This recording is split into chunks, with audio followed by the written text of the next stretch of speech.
Assalamu alaikum mon clan, Ouga Ouga. Donc, tous nos efforts commencent à être récompensés.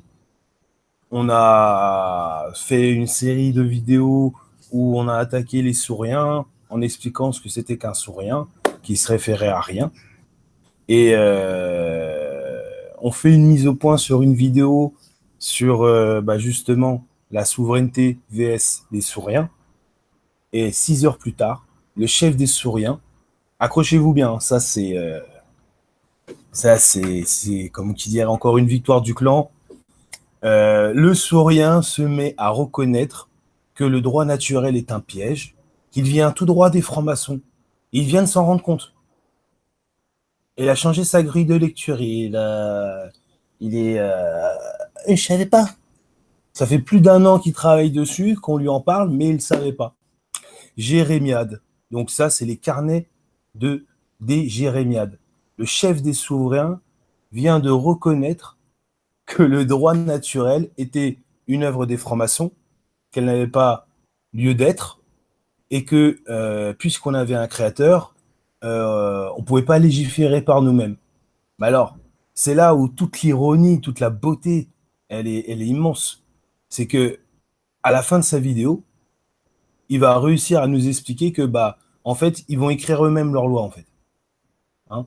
Construisons notre nouveau paradigme. Ah, il n'est pas comme qui dirait, à une fourberie près. Donc, bien sûr, dans cette vidéo, il ne va pas reconnaître le travail que le clan Dubois a effectué, évidemment. Moi, je suis qu'un porte-parole, hein, et il y a 2, 3 étudiants qui vont revenir là pour pouvoir faire des vidéos sur le droit naturel.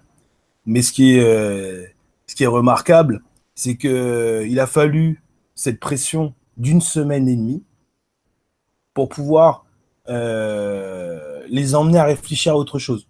Alors le plus beau aussi, c'est les commentaires en dessous.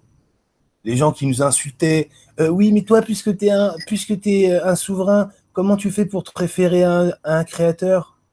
Demande à ton chef maintenant. Tu demandes à ton chef comment il a fait l'exercice. Hein. Eh oui, c'est toute la fourberie des carnets des Jérémiades. Et c'est pour ça qu'on les appelle les Jérémiades, parce que ça chouine beaucoup trop.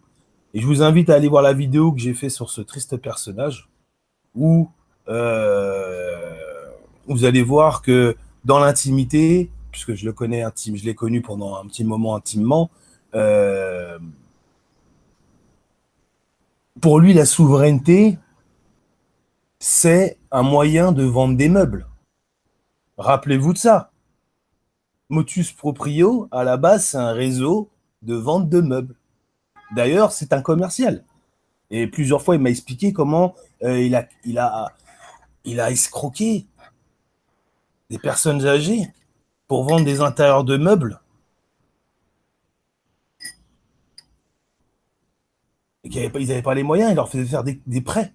Bon, vous connaissez le milieu des VRP et tout ça. Et c'est un genre de travail, même j'ai faim, j'y vais pas. Tu vois, parce que j'ai de l'honneur, j'ai un peu de respect. Grâce à Dieu, grâce à mon créateur. Hein. Donc, Jérémia, voilà, s'est mis à reconnaître que le droit naturel était un piège. Comme c'est fabuleux. Sauf qu'à la fin, il va inviter son auditoire à écrire eux-mêmes leurs lois, puisqu'il dit construisons notre propre paradigme.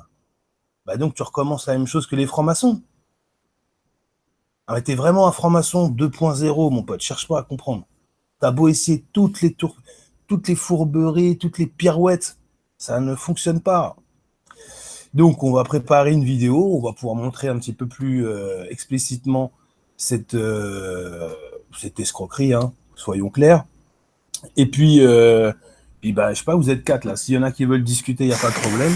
Et puis sinon, je vais couper le live parce que je vais me remettre sur le travail des vidéos. En tout cas, ça a été un plaisir. Encore une fois, nos efforts ont payé. Hein, que ça soit avec Blocus, que ça soit avec d'autres personnages euh, qu'on a mis en exergue certains de leurs incohérences. Là, c'est fabuleux. Jérémiade, la pirouette. Hein? Ah là là là là. Bon, et bonne fin d'après-midi. Assalamu alaikum wa rahmatullah au clan. Et ouga ouga à tous. Ou plutôt au reste du monde.